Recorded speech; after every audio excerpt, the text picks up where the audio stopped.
Welcome to the podcast with your favorite cash flow guys, Mike and Blaine. Giving you the best advice while having a beer. When you're running a business, there are problems every day. Let Mike and Blaine help you out and guide your way. Cheers to the good times with Mike and Blaine for business, beer, and BS. Hey, all right, it's 140, episode 140. I'm Mike Mylan, also known as Cashflow Mike. That is my friend, my partner, Blaine Birch of Dry Run. What's up, my man? 140. I was just about to take a sip, so I'll just dive in. That's the kind of day I'm like just ready for a big beer right here. So that's the beer part of the Biz Beer BS. I'm ready to. I know, because you've been just like me. We have been sprinting all week, all month, I think since January 15th. I've been sprinting every day, so it is what it is. Dude, I've been doing top of the funnel stuff, right? And I just produced an 18-minute long recorded webinar. It's going to be the first one I've ever done recorded. And I tried to keep it under like 20 minutes because people don't watch that shit very long, right? They'll watch this for an hour, but they won't watch a sales pitch for more than 20 minutes. And I wanted to talk about that today a little bit, even though it's off topic. But when I was putting this together, this recorded webinar, the topic's not about that. The topic is about trying to bring cash in fast, like me using this recorded webinar. but it's one of those things where, have you ever been sucked in to like I'm expecting so much greatness out of this webinar, and it's just a nothing burger. It's like fluff. It's like going, what the hell did I just watch, and why did I waste my time? Yeah. And you know what's worse? I'm going to go back to the days we were actually out and about and had to be at conferences every 5 minutes. And that was even worse. You walk into a conference and you flown across the country, and then you go sit down and it's like 5 minutes and you're like, this is a waste of time. And let me go find a coffee or a beer instead. Because that's even worse. You can't just shut it off, right? Yeah. And then you're at least, when you shut it off, they might just see your name drop off or something like that if it's live. But when you're sitting in the breakout session or the room, you have to get up and walk out. like, hey, I saw you get out of your chair, and we'll walk out in the middle of the. Yeah. So, if it's bad enough, it's like you stand up and you go, "What was that?" and walk out. That's right. That's right. Close it up shop right now, buddy. I think we should do that. We should go back to the days of throwing tomatoes at people. Yeah, exactly. Hey, I just got to town. Again? I got to stop by the grocery store and get some old tomatoes. That's right. Oh, we got a webinar. There should be like virtual tomatoes on a webinar where we just cover virtual up the guy's screen. Yeah, that should be the next invention. It's not the Apple thumbs up that you're still, I don't know, you always got yours going. It doesn't even work on mine. It's like, instead it's like, throw in tomatoes. The thing is, I can't do it when I try to do it. Yeah, and then it finds you every time you don't want to. It's weird. Yeah. That's the craziness. Hey, let's talk about some beer, right? So what are you drinking today? Oh, right. Well, in honor of the topic today was, those times when you got to get cash quick and everything. And I had no beer that was related to that, but I did have the opposite, because there are times when things are going really well. And man, when things are going well, it's like, man, I'm going to go buy a Yacht. And this is the Bent Stick Yacht Stout Espresso Martini Stout. So it's like, just, totally up, fancy old yacht drink in beer form. And I thought, well, that's at least where you're trying to get when you're just fighting for that cash flow and you got to bring in one more buck. And Bent Stick is local. I was just there last week. If you're in Edmonton, nice spot to go grab a beer. Got it. Well, I'm going with our other beer sponsor today, because if he's ever in trouble and needs money, Neighbor Pat can just start selling his beer, right? This is a Weebert's original. Right? This is a Weebert's original, so I'm having that today. It's I think it's the gingerbread one, right? So it's like a gingerbread stout, gingerbread ale or red ale. Nice. I don't know what it is, something, but super good, right? So I'm going back to Neighbor Pat. He can always make money with this. Yeah, that's not just a good habit or a hobby. That's also, man, you can generate a little revenue out of that. So Thanks again, Pat. That is, and while you're pouring, I'm going to dive in, and I'm also going to thank Baltimore Mike, the other Mike Mylan, who has sent both of us beer, and awesome beer from out close to Baltimore. Some really good beer. I know last week you had some Tweak there, which is a nice heavy beer. Maybe today you'll be more conscious. It won't be the 12%er, but no, thank you guys. Thank you very much. So Baltimore Mike, neighbor Pat, our first 2 out of 4 today. Great sponsors. Thank you so much. Hey, that Tweak was 13.1%. And, you know, this little body's not used to that. That's got a little bite to it. I had one last winter of 17. That was my high one last, and it was a pint too. So it was, well, you know, most shows I'll drink 2 beers. Not when I had Tweak. I drank 1 beer, exactly one. Yeah, exactly. Yeah. Exactly one. So, hey, we got another sponsor.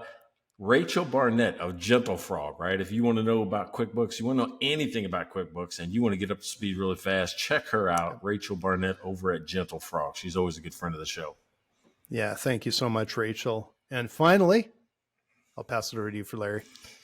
Dude, I'm going to tell you what. I don't know that I've become quicker friends with somebody that started out being a customer than with Larry Weinstein, right? I mean, we've eclipsed customer, business relationship and become friends. And what I like about him is he really cares about your cash flow. If you need a CPA, it doesn't matter if you're in Houston where he is or not. He can do this anywhere in the country. If you need a CPA that gets cash flow, that understands contractors, he's even written a book, the 7-minute conversation for contractors. If you need any help with your cash flow, and you need a professional that can also match it to your taxes, contact Larry Weinstein down in Houston. Absolutely. I want to thank all of our sponsors today. I finally remembered we have sound effects. I totally forgot. I haven't used it for weeks. Yeah, but it was the thing with it's some button, like some fiddle hopper down there that you can't figure out where it is. It's like, see? Rolling fiddle hopper. See, I got it in early this time. Yeah. Yeah, for those of you listening at home, it's Mike and I's. It's our goal to bring back the word fiddle hopper in honor of Mike's grandfather, and so we're trying to roll it into every show. And I got the last 3 weeks, and you've been lagging behind, so I'm glad you got that in early. All right, so apparently, Larry sends me a text saying either you're missaying it or you're misremembering what that word is. I'm like going, well, no, I remember very clearly. He says, hand me the fiddle hopper, right? That happened several times. But apparently Red Skelton, right? Back when, I think Larry, as old as he is, he was probably, just about on the verge of retirement when when Red Skelton was around. I always do that to neighbor Pat, when we're playing cornhole. It'll be like the score will be like, 17-14. I said, when you graduated high school.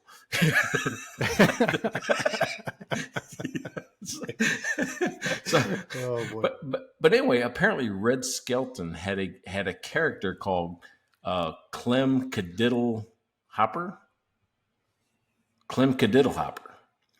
Okay. And so I don't know. And so I'm like, that's close enough to think that my grandpa was old. Larry's old.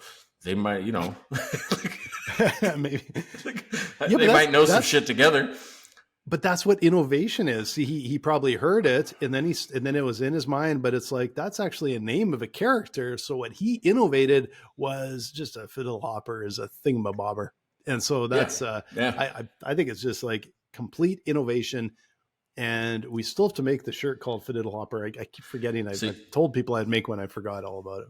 I'm thinking they're far enough removed that you could patent it or trademark it, right? You got Clem Cadiddle Hopper as a person, a character, and then you got Fiddle Hopper as a thing, an object, an anything. So I think they're far enough apart that they're not in the same class. Well, here, I'm gonna bring this up. Okay, Larry, what if the writer for Red Skeleton heard your grandpa use the word fiddle hopper and said, you know what? I think I'm going to name a character fiddle hopper. Nah, you know what? I'm just going to tweak it a little bit. So who knows? Maybe he's responsible for the name of the character on Red Skeleton. Could be. There's an inspiration one way or the other. I'll say that. Right. Exactly. And my grandfather was older than Red Skelton, so maybe you're right. Maybe overheard it in conversation and created a character off of it. Exactly. That's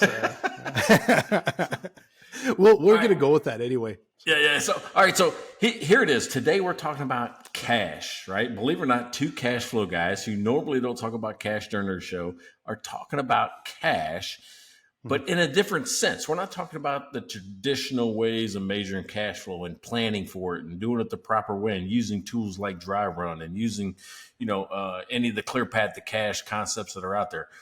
We're talking about you're in trouble. It's like going, holy shit, I need some money, right? and you can't go to the bank and you can't go, get a government grant or these type of things because you don't have enough time. What do? Right? This is like an emergency situation. So, have you ever felt like that? Have you ever been in that position? Oh man, every entrepreneur has been in that situation. In fact, dry run for a large degree comes from my experience in 2008 in my creative agency, where we had recently expanded. We had expanded the team. We had got an office we were going to grow into. So we had more bloody square footage than you could imagine. And suddenly the world turns upside down and we're like, holy shit, fun times are over. What do we do? Mm-hmm. And so there was this massive, combination of how do we keep all our staff? Because we actually managed to keep all of our staff. How do we, and then there's a million different things we could talk about on that whole side of keeping them engaged and everything and changing markets and all that kind of stuff. But at the very root of it, there was also, we got to make payroll. And a bunch of these projects we had on the docket were canceled. And it was kind of like, that's our cash flow for the next 6 months. That's our cash flow for the next year. And all these things were getting canceled. And you're like, oh my God, like, what do? We need cash to survive. And we need cash to maintain us until we can actually figure out where the sales are, where we can get some money in fast. And unfortunately we did, we figured it out, but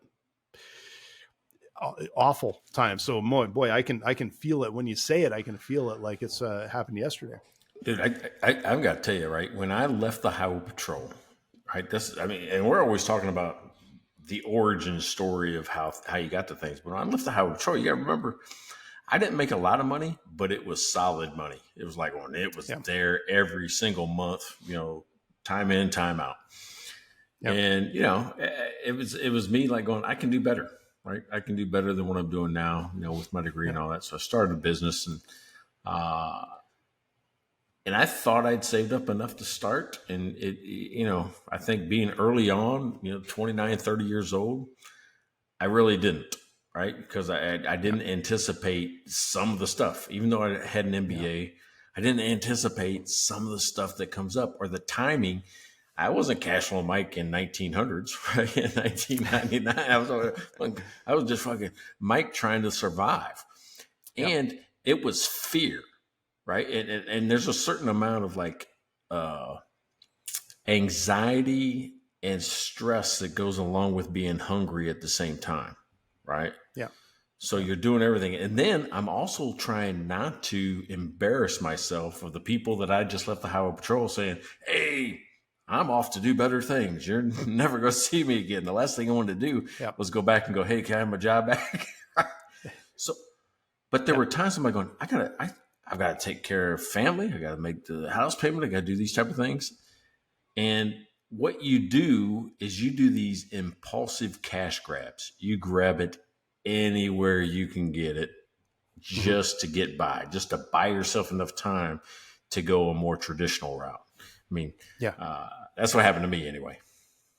Well, and I think that's a common thing. In fact, I read an article a week or two ago, and I don't know where the numbers come from, and I don't remember where the article was, to be honest, but I do remember plain as day, it said that 30% of business owners aren't paying themselves right now. And I wasn't surprised because it's a challenge out there. There's so much hangover and layover from first of all the stuff that businesses went through in COVID and all the debt they built up during that time. And then there's inflation and there's supply chain issues and there's everything else with it. And the sad part is a lot of times business owners aren't trying to scramble to get cash flow so they can pay themselves. They're getting cash flow to make sure they can pay their staff and their rent. And it's like, they're at the bottom. They're the last in line. That's just how it is. Right. And so I think it's a really big challenge out there right now. And it's, just like you, when I left my job where I didn't have a big paycheck, but I had at least, again, a steady income. We were, my wife and I have been married for just a few years. And all of a sudden I'm like, I'm going out on my own. I'm done. I'm going out on my own. I think it was 1999. I started my business, and I can't remember if I had quit my job in 1999 or the first month or two of 2000. I don't remember, but it was basically 1999. I sort of took the leap, but at that time, and like, again, this isn't like, oh, here's an idea, go and do this. But I'll tell you what I did. Like, I left my job, had nothing, no clients, nothing. Right. But what I did do is I started to look at opportunities that would fit me, like for my expertise and everything. So number one, I started networking. I kept all my costs low, and I got my first client, got my second client. We started to get a little bit of flow of clients, but I also, and this is what I would recommend to people, that, and it actually can be relatively short term, maybe not this week, but I'm talking the next couple of months kind of thing. I just went for coffee with everybody I knew. It's either coffee or beer. And what came out of that is, by the time I was done, I had offers to, just like, now you're teaching at a university. That's what I did. I got opportunity to teach at a university. I got an opportunity to teach at a college. So at one point I was teaching at a college over here, a university over here, just a course here and there. And then I got an opportunity to do some sort of consulting work with the college, where they had, they ran courses that they would sell to the general public and the area we were in I was responsible for all the, design, like Photoshop and Macromedia, Flash. This is going back quite a while, right? And it was my responsibility to basically create courses and find people to teach them. Well, all my friends are designers. I'm like, yeah, they all want to teach and make a few extra bucks. And so just by networking and talking with people, this was not, it was kind of in my field, but it was not sort of design related. It was a way to get an opportunity and start getting money in the door, just start fueling some cash in the door, right? Yeah, I mean, that's what you've got to do, right?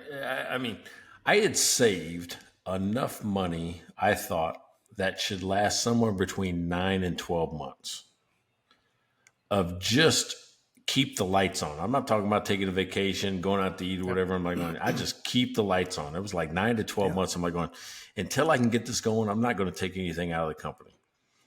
Well, that extended. I ended up having to go about 18 months to begin with before I could start taking something regular out. And I'll tell you what, between 9 and 18 months, there were times I'm like going, shit, I'm just going to have to take $1,000 out of the company right now.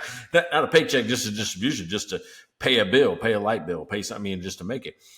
In that time, I mean, I pretty much maxed a credit card.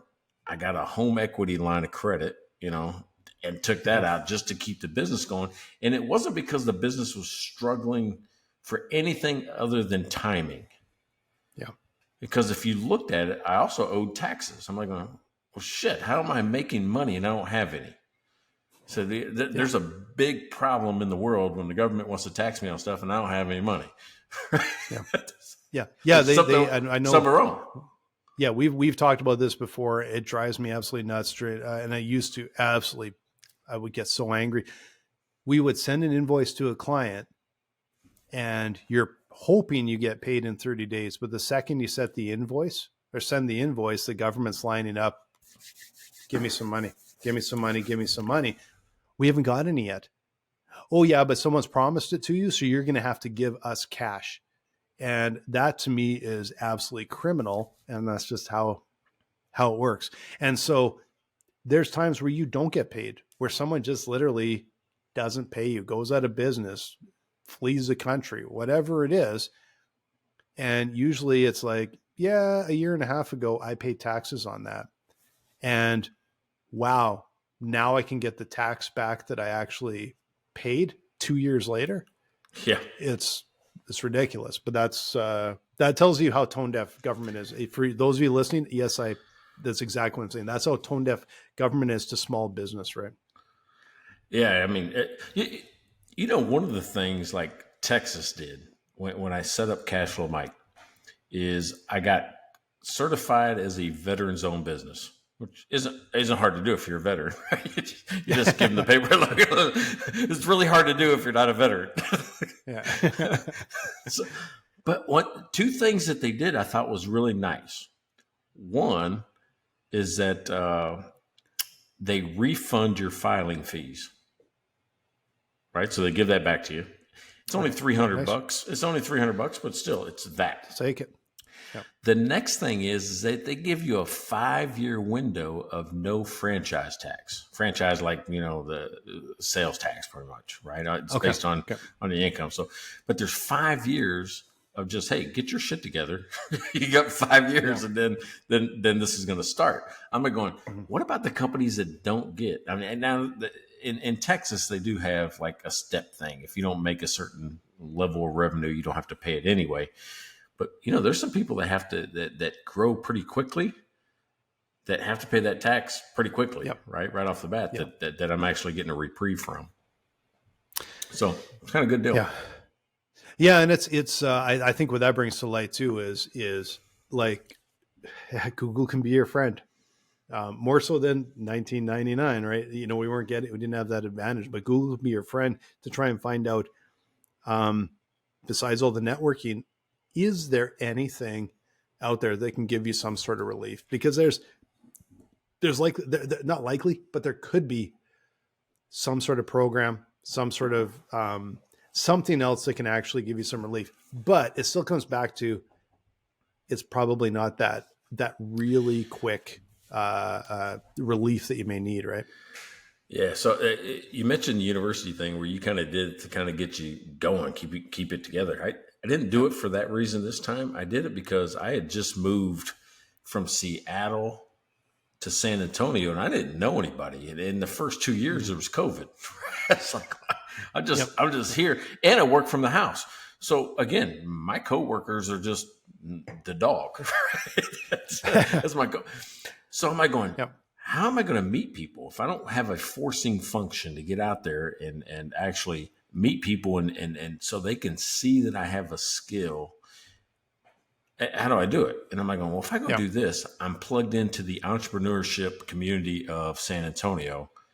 And if I do it well, I'll be recognized as that, and it just will lead to other things. So the networking I did was kind of go out there and prove my stuff, in order to get more opportunities.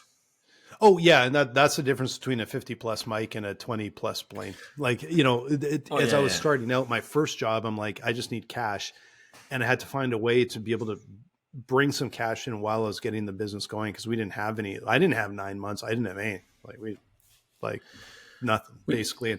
But I will say that I do remember when you bring that up, it's like, I do remember that was part of the appeal to me with teaching and being involved in that is it opens up another network, and that other network, it was just that intuitive thing. It's like, a fresh network, new people. I can network through that, and I can get some work. And I guarantee you, I got work through that too, that probably lasted years into the future from that network I built there.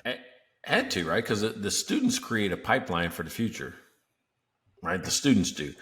But it's the other people that are running the programs, that are coming in, supporting the programs, like, that you meet and that introduce you to other people. Like, oh, holy shit, you got to talk to Mike. Yeah. And it would get I would be at events and things like that, but there were a different set of events and a different set of this, and it just opened up different networks. And I know at that time and during my entire time that I had my agency, networking was where we got our dollars. That's where we got all our jobs. It was repeat customers and networking. That's where just the absolute bulkhead came from, right? And it's hard when you're under a lot of pressure, a lot of stress. You need cash quick to go for coffee with someone. But that's how you find out about some of those opportunities, and some of them can be quick turnaround opportunities to turn some cash around really quick. Yeah. All right. So sometimes we're in a bigger problem that, or just like it can't be solved by me going to teach a class or going to network as fast. You need it like this week, right? So that's when people like start discounting heavily on their stuff. Like just hey, anybody get it, any cash helps. When I think about that, I think back to pre-trooper Mike. It was Mike is waiting to be hired by the Highway Patrol, right? There's a testing process, and I think I was selling cell phones or something back then, and apparently not very good at it because I didn't have any money. But there was 3 of us living in an apartment, right? This is 20, probably 20, because I think 21 is what I can get in the Highway Patrol. So 2021, 3 of us living in an apartment, and you know how you kind of split bills? You're talking 2001, right? No, I'm talking 91. Oh, 91, because you said 2021, and I'm like, dude, that was like 2 years ago. No. I was talking, I was 20 or 21. Oh, you were 2021. Got you. Okay. I was like 20 or 21. Right. So you remember like 3 people living in an apartment. We're splitting bills. Hey, I got the cable. We all pitch in on the rent, and utilities, those type of things. We had one guy that paid the utilities, and there wasn't like this split on Venmo where everybody pays into the bill online. It was like I got to give you cash, and then you write a check and send it in, or you take cash into the office and pay the bill. Yeah. Months, 3, 4, 5, 6 months worth of giving this guy money, and he wasn't paying the utility bill. Ooh, brutal. Yeah, they go to shut it off. He bails, leaves me and another person in the apartment, bails. We're stuck with this utility bill. Oh man. I had one of the most fantastic baseball card collections that you would ever think. I mean, my grandpa started me out when I was, think 70s, and the stuff he gave me all the way up to like we're in the early 90s. I had baseball cards. I mean, the envy of most people around me that collected baseball cards. Yeah. And I'm like, going, shit, that's all I got. That's all I can do to go get money. And of course, I took it down to a baseball card shop and got robbed like crazy. Cleaned you out. Right? Just absolutely robbed. And I had to do it to pay a bill. I'm talking, it wasn't $500, right? I probably had now, the value of those cards now, we're talking tens of thousands. I got like $500 and I kept the sets. So I still got some sets, but all the ones that I think were worth the money, I had to give them up because that's all the guy would give me. And he knew, A, I'm a young guy, B, I'm in trouble, and he took advantage of me. Right. Yeah. Yeah, I say that, and then I say, well, we paid the bill and everything went back to normal, right? It's like, what does your heart say? What does your body warmth say? Yeah, that's exactly it. And like there's, and I think we're working progressively down to a real emergency sort of funds. But what I do want, and I know there's probably people out there that are listening and thinking, I need money today. But I guarantee there's a lot of people out there that's like, oh, yeah, a little uncomfortable, but I don't necessarily need it today. And what I will say is when you don't need the money, go and get credit. That's the time that you can get maybe an extension on your line of credit, extend your credit card, talk with the bank and just go, yeah, no, we're doing good, but I just need a little more room here, a little more room there. Do that while things are flush, while you're doing okay, because it just adds to that rainy day fund where it's like, oh, geez, yeah, well, it's a good thing I've got that there. I will tell one story though, because there was a time, again, back in my agency days where we had grown quite a bit and quite quickly, and we actually had a bunch of cash in the bank. And so we went to the bank, and I think we were there for some other, I don't know, it was whatever. We were there for some meeting, but while we were there, I said to our banker, I said, okay, this is we've grown a lot. This is the type of money we have. We got lots of money in the bank. What sort of line of credit would make sense for us at the size of business, like because we're growing, right? I said, like, I want to kind of extend that, right? and thought this is the conversation. I'm sure you've heard me say that. It's not that hard to understand. And about a week later, she phoned, because back then I think it was phone. I don't even think it was email, and said, okay, I've got your loan papers ready and you're pre-approved. I'm like, what the hell do I need a loan for? Yeah. What the hell do I need a loan for? So, so this is how, I was kind of probably a bit of a, more high strung maybe when I was younger. So I went to my personal banker that happened to be in the same company, the same bank. And I said to him, this is what happened. And if you don't find me someone in your bank that knows what business is, we will be gone by the end of the week. And he wasn't even our business banker, but I think he felt a bit of loyalty to his bank. And he's like, well, you basically bank with the branch you're in, and that's the business person, and everything else. And kind of under the table, go talk to this guy. And that's the only reason we stayed with that bank, because we would have gone by the end of the week. Cause I'm like, how bad is that banker? Like, how deaf is that banker? Yeah. And I still don't know if she just completely ignored me and wasn't listening and was like daydreaming the entire time, or if she literally did not know what the hell she was doing. But that still burns me when I think about it. And we ended up staying with the bank just because we went to a totally different branch in town and literally moved our accounts there. So we could work with a guy that was awesome. Yeah. So dealing with a bank, they never really peek back the curtain, right? You never really understand what's happening until you meet Cashflow Mike, and you go to cashflowmike.com and check out the Clear Path to Cash. It's the same course I've taught to over 20,000 bankers, accountants, and business owners. And I've got specific modules, including how to deal with your banker, where I'm going to teach you how to manage, determine how much you need in a credit line, how to manage it, how to ask for it, how to put your application together for both short and long-term debt. I walk you through step-by-step how to do this. So if you're confused about how to work with a bank, go to cashflowmike.com. Just contact me through the website and I can get you started. Pat, he caught me off guard on that one. Fortunately, it was me. I will say, I'm going to get a sound effect for that, just that slow clap. Because that was a beautiful segue. That was a nice transition. So dude, that was beauty. I thought you were setting me up, like going, hey, you want to know how to deal with the bank? I mean, I have a whole lesson called How to Deal with the Bank. Maybe I should have said afterwards, yeah, I was just setting you up for that. But no, I was not at all. but good segue. That was beauty. That was beautiful. But okay. Anyway, you're flustered now. No, not flustered, but I want to sort of finish the thought here, because I know at the start of the episode, we actually said, you're in trouble, you can't go to your bank. And again, I do want to say, during the good times, you can set up some of that credit. You can get some of that advantage. Don't get lazy on it. When you're in a position to do that.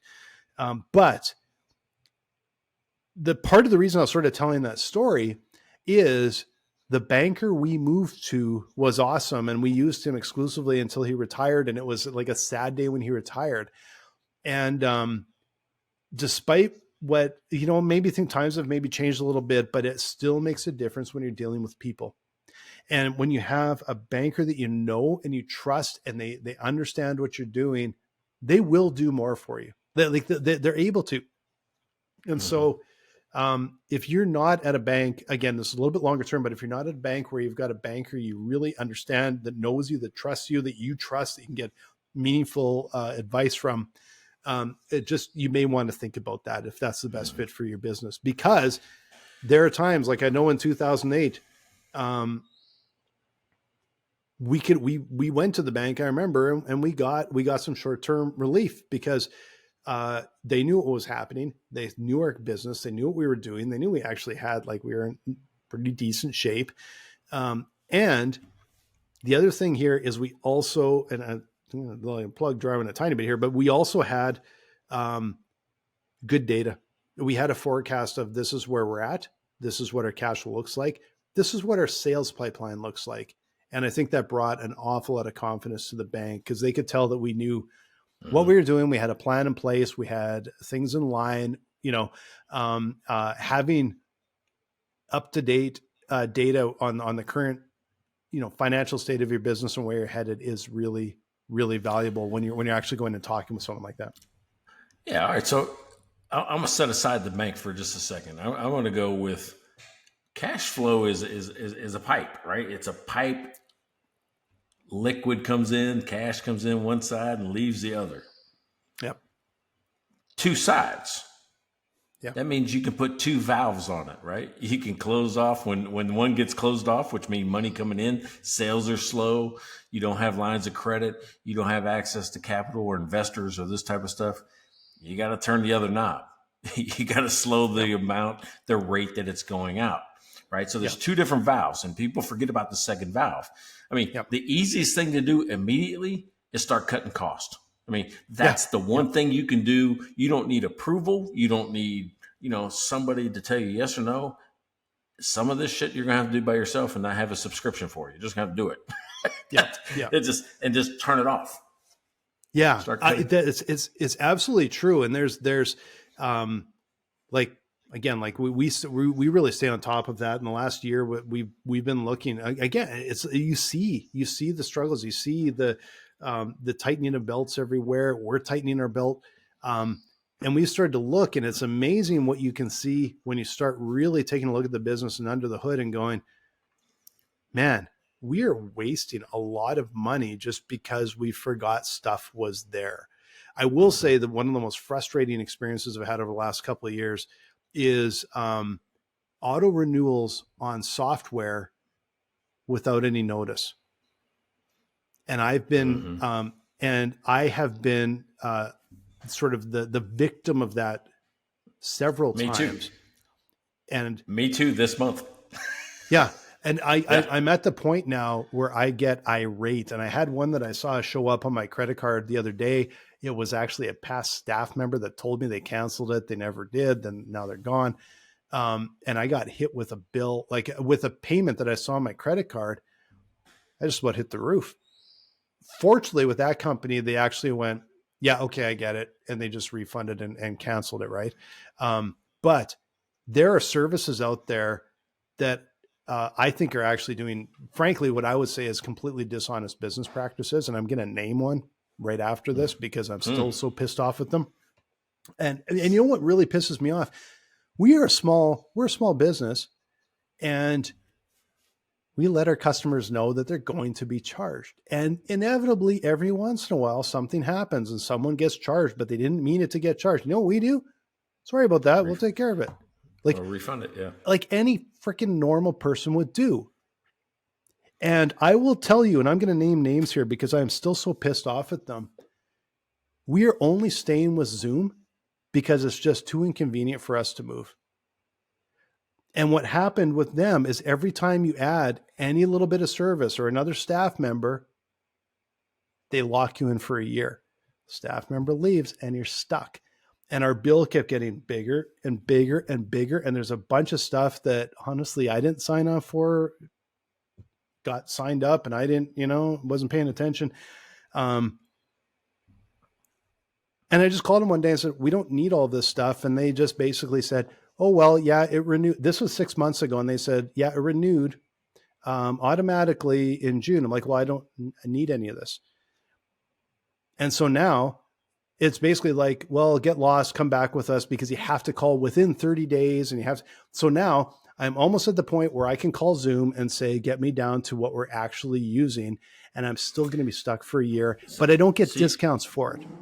You can't. I don't get discounts for auto renew though. You can't cancel the auto renew on your own, just on the site. That's what pisses me off when you can't cancel something just on the site. You got to call somebody. You got to do something else.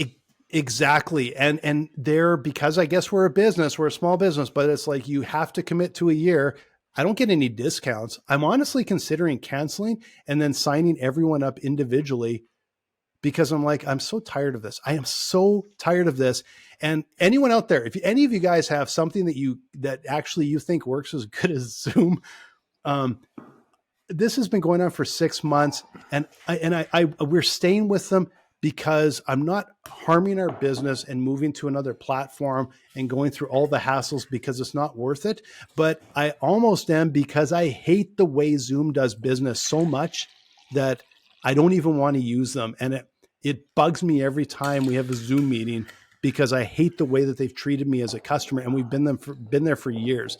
I don't usually call out businesses on this one, but I am so frustrated with the way that so many of these big businesses do, how they actually treat their customers. And Zoom, you're just one of them. You're just one of them now. Calendly's the same way. I had to add somebody just because I said, all I want him to do is just be able to manage one appointment. That's it. Just one appointment. And set it the way he wants. Now, I had to pay for the year for an extra team member. I'm like, and that guy probably logged in once. Yeah. It's so aggravating. Like, if I sign up for a year, I expect a discount. Like Dry Run, if you sign up for a year, you get a discount. You pay ahead of time, you get a discount. That's the benefit. You make the decision. Otherwise, you can pay monthly. Fine. Yeah. I hate when I get held with my feet to the fire. And a lot of times it's kind of like they kind of get you in, and then pretty soon it's like, yeah, you just have no alternative. Now we've got you hung with your feet over the fire. And I hate the way some of these software come, and it also makes me look bad too, because people actually they find out how software companies often treat them. And we get thrown into the bucket with that. And we're like, we're not like that. We treat our customers like they're humans, and we care about them. And a lot of these companies don't. And I'm kind of fed up. Anyway, that was a little bit of the BS in the show, but circling back, there is an opportunity to cancel, like to clear out expenses by just knowing what those expenses are and actually just lowering some of those expenses. And sometimes it's a hard decision. Like, you got to get rid of somebody. If you have an employee or you got somebody helping you, you might say, listen, I'm just going to have to do it on my own, or do without that type of service for a while until I can figure this out. And that's the hard thing to do. It really is. The other thing I thought of is that sometimes people start selling their stuff, like trucks or equipment or things like that. And I'm like going, it's a short-term gain. It may get you this far. If you can live without it, then that's a good deal. Yeah. But if it helps you generate revenue, you got to remember, that's the only reason to buy an asset, is to generate revenue and profit. So if you're selling your assets, you're also hurting your ability to generate revenue and profit, and you're creating a bigger hole.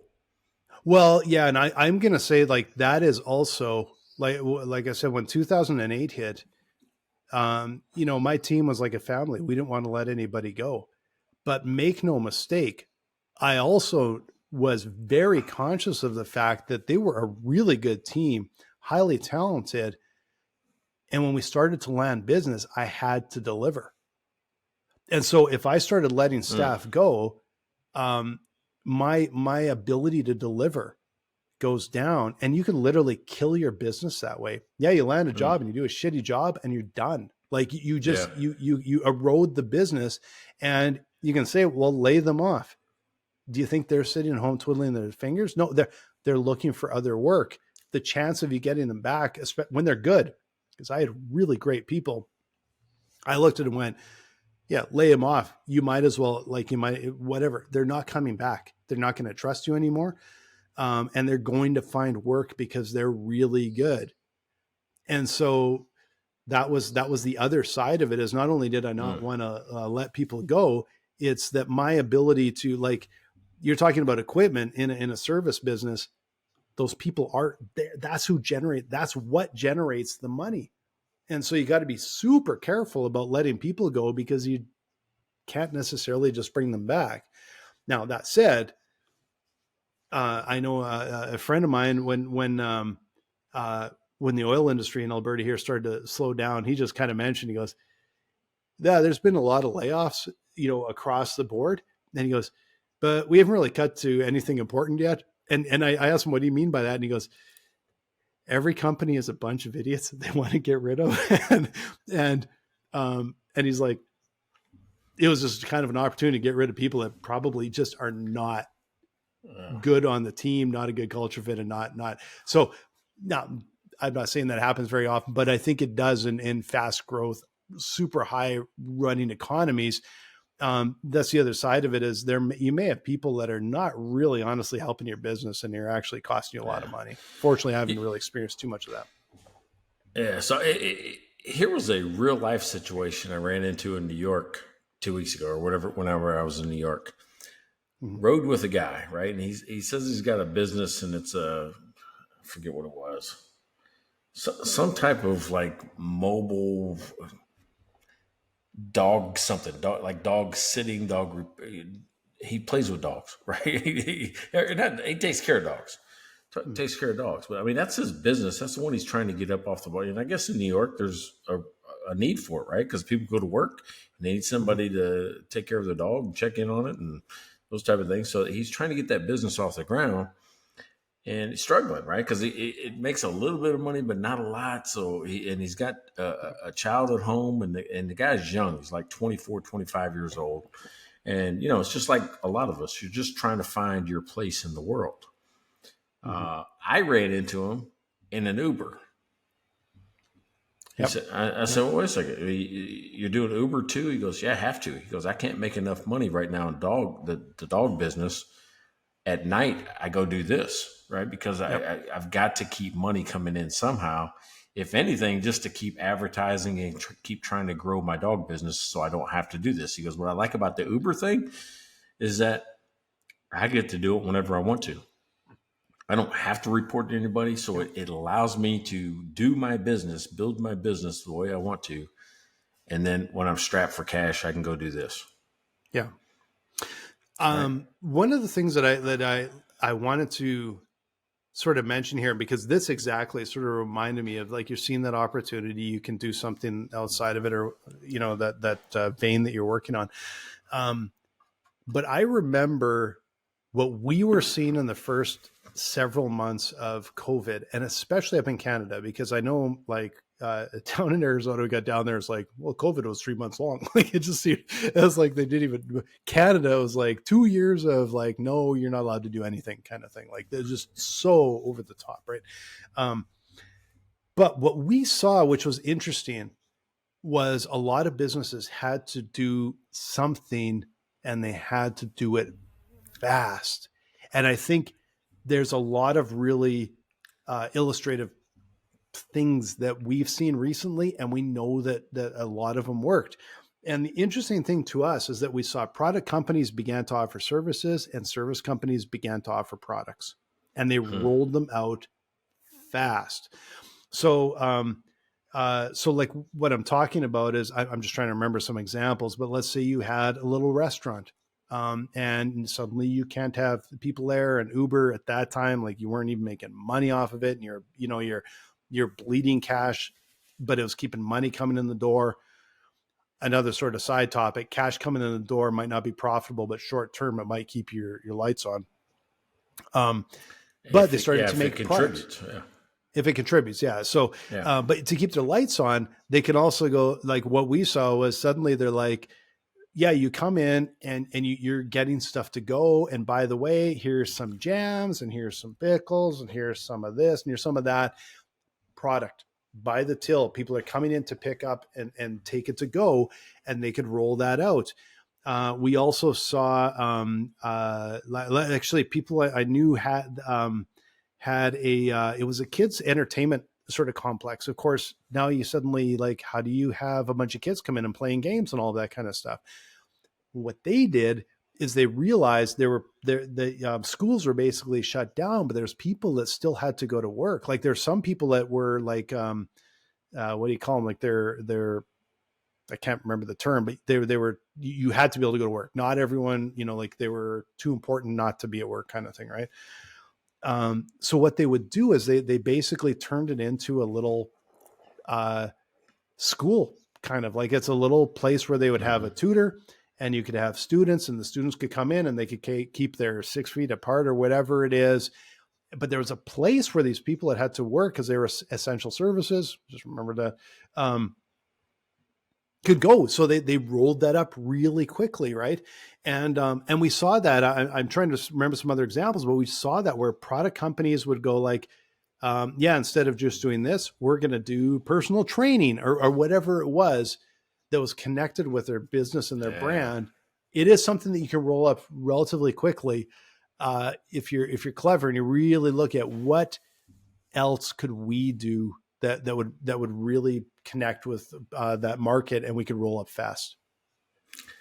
Yeah, that's so smart, right? Because that's really looking beyond your original plan. You're like, what else can I do in this environment? It might not be a long-term plan. It might eventually just collapse. I mean, I'm trying to think. There was something we did at Finagraph, and we knew it was going to be short-term. It was about either a government regulation or something that QuickBooks had done. There was something that we did with a with a seminar to banks to connect the new regulation to QuickBooks, and it had nothing to do with really Finagraph, but it allowed us an opportunity to get back in front of bankers, and did it for a relatively small amount of money. I mean, just almost nothing, but it brought cash in.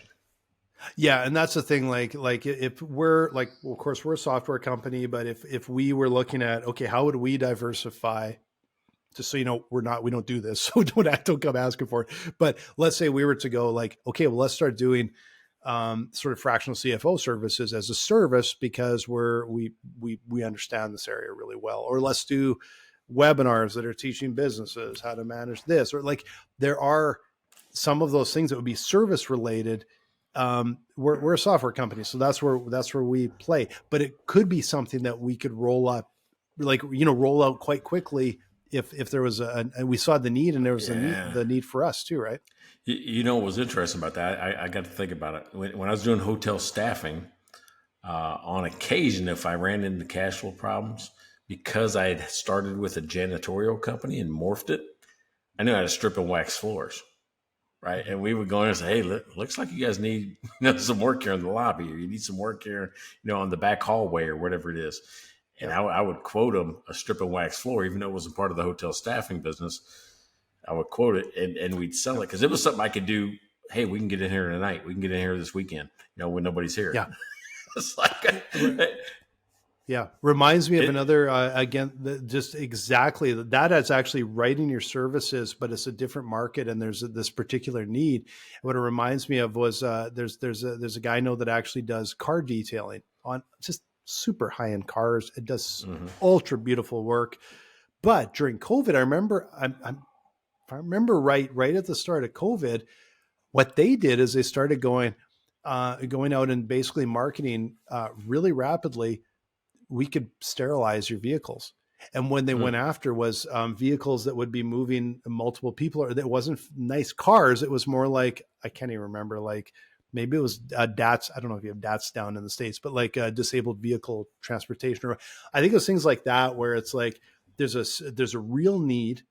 It's more like a B2B play, and it's all about sterilizing until they got over the hump. And now it's like back to we're just doing cool cars again. But it was finding a market opportunity that was right in their wheelhouse. And it was actually quite short term for them, I believe. Yeah. Well, good. Hey, what'd you learn today? Anything? Nah, I don't What's know. your final words? Yeah. Usually in these things, like it actually brought up some like anxiety for me. I'm like, oh shit, I remember that. I remember going through it and trying to find. Yeah. That's the thing is that I don't think we don't do a lot of cash flow topics. We're both like cash flow guys and everything. And I actually think that it's probably a good thing because we both started getting into cash flow software because of some of the experiences we had in business.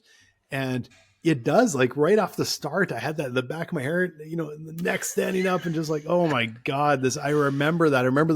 I always say the lonely walk to the mailbox, hoping that 50 grand check was there because I needed to do payroll in 2 days or whatever. I could feel that walk to the mailbox.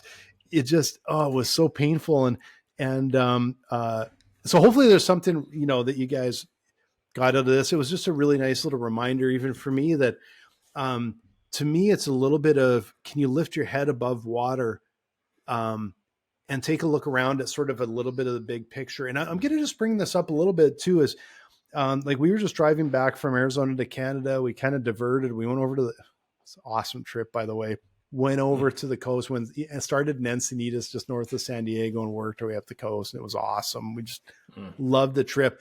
But what I will say is I had a lot of podcasts going while we were driving between locations and stuff. And it helped me get my head above water and look in more of a strategic way at my business rather than the day-to-day tactical. And I think it was really, really important and really useful. And I know it might not be like everyone can take a week or whatever off right now, but it's also get out of the tactical day-to-day and try and find a place where you can get your mind into strategic so that you can start looking at, well, what other opportunities can I do as a whatever business if I need cash? What other opportunities? I'm a product company. I can do services. Services, product, or product, but to a different market. Services, but to a different market that is really needs us today. Dude, that's well said. I think what I was reminded most of today was you're not alone, right? You had the problem. I had the problem. 18 other people I've talked to in the last month have had the problem. I mean, it's all of them it's going to happen. Yep. Think about it now. If anything, hopefully we put a little bit of seed, we put a little bit of bug in your ear. If you're in a position where you can get a loan, you don't need it, go ahead and get it because you don't know. Get that line of credit, get that credit card extended. Do anything you can. If you don't need it, just do it now because it's not going to hurt you. And get out there and talk to people. I will tell you, I've made more money off of networking than anything else. I've made more money over a beer than anything else. Get out there and talk with other entrepreneurs. Go out there and talk with your contacts. That's where you find opportunities, and that's where you go, oh, wow, turns out I do something that can help you, right? So it's, yeah. All right, buddy. Hey, 140's in the books. I want to thank Larry and Rachel and neighbor Pat. And who was the other one? Michael. Baltimore Mike. Baltimore Mike. We couldn't do this without you guys because we love our beer. That's the only reason we're here. We'll do an entire show just so we can have a beer. But make sure, okay, man, I got to remind you though, make sure you follow us, you like. It does help if you like the shows, if you like these things, click like, make sure you follow us, you subscribe, make sure you catch every episode.